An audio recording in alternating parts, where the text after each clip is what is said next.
that Tirana will provide shelter for hundreds of Afghans who worked with the Western governments. Thank you so much for joining us. I believe you're in Slovenia today. Talk me through the thinking for Albania about welcoming Afghan refugees.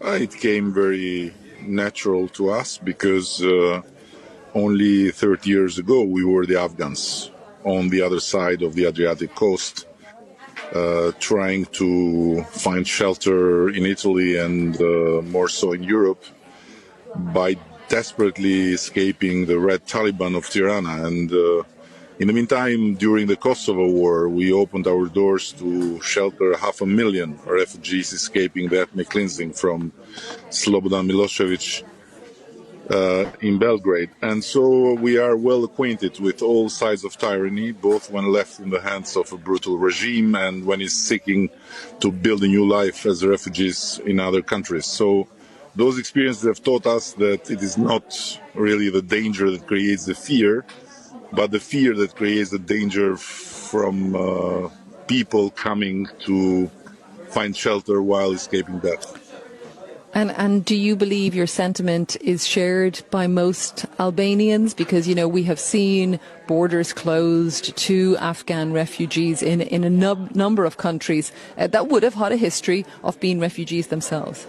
It's really something that it's heartbreaking because, as a matter of fact, only a few weeks ago, all these countries, as NATO members, were the main source of support for the people of Afghanistan. So receding like shadows alongside the ideals, principles and promise of freedom that we made over 2 decades is just heartbreaking. And, you know, the world's most powerful military alliance built to uphold those ideals becoming a spineless entity in the eyes of the Afghan people and millions of people everywhere who crave to live in free, just, democratic society is really not what should happen. It's really not what should be.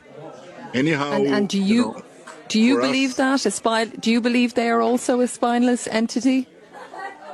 No, I'm saying how this unfortunately looks for the time being, and how this unfortunately can affect the image of our part of the world that so millions and I don't know, hundreds of millions of people look like their own future destiny, hoping to have the same in their countries where they crave for justice, they crave for freedom.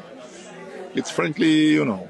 But in the meantime, to answer your question, first of all, I'm very, very proud that the majority of the Albanians feel the same and would do the same.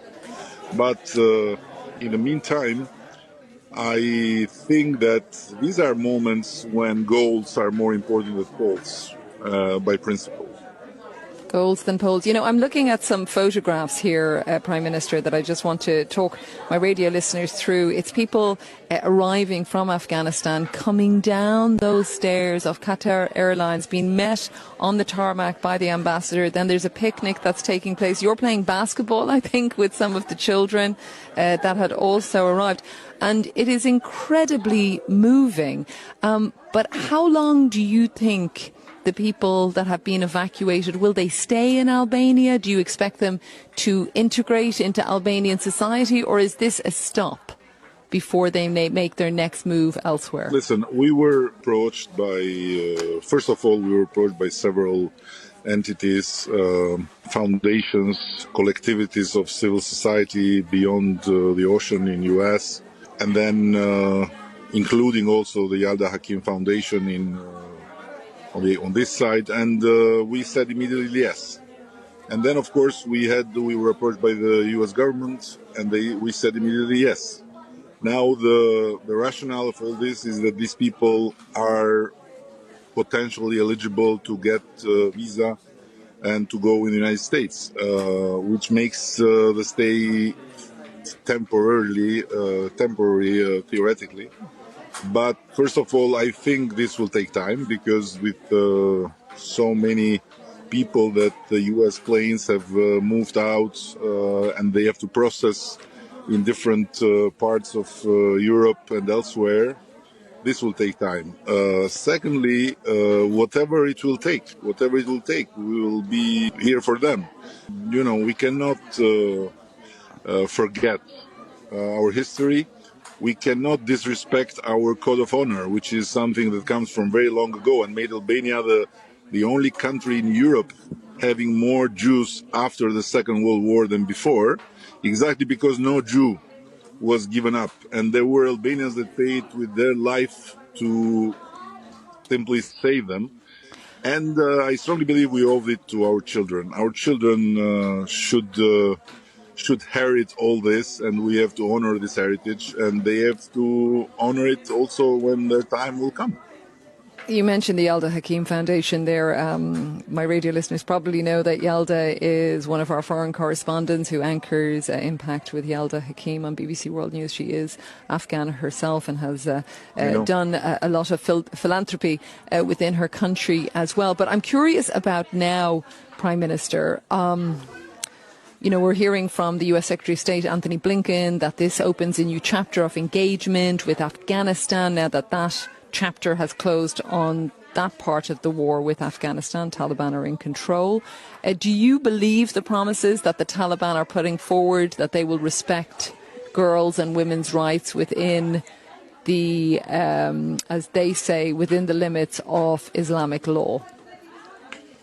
For the sake of the people that didn't have the luck to escape and for 20 years experienced something completely different than what the Taliban are offering, I would very much love that this would be true. But having lived in a regime very brutal and very similar, although not Islamist but purely atheist, that banned God from our lives and that blew up with dynamite more than 2,000 churches and Roman chapels and monasterium and mosques. I cannot fool myself and believe it.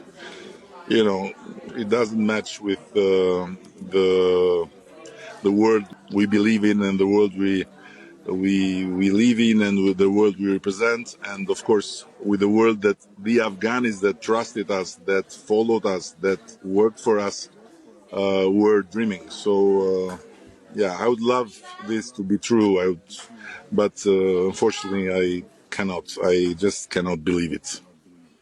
So there is skepticism there, as very much we have heard expressed here in this room. I'm at the Afghanistan and Central Asian Centre in West London. People that are coming here desperately trying to find out information, trying to figure out what avenues may be open to them. A lot of them hoping that their loved ones will come from Afghanistan, that will be able to be repatriated to here. Many thinking within the coming weeks or months, but what we're hearing instead, of course, it could take longer than that. I mean, do you believe that those who will want to leave will be able to leave in the coming weeks, even if the Taliban, as they do, have control of the airport? And I just have under a minute. It's all to be seen, but again, history can help in these cases. You don't really need to have a crystal ball, because it's enough to look back to the history of brutal totalitarian, totally ideological regimes to understand that for them, everyone that is different from them is a traitor, to be killed, to be jailed, to be tortured, and to be persecuted his whole life. Rama is the Prime Minister of Albania, and they have taken a number of Afghan refugees in, opened them with open arms.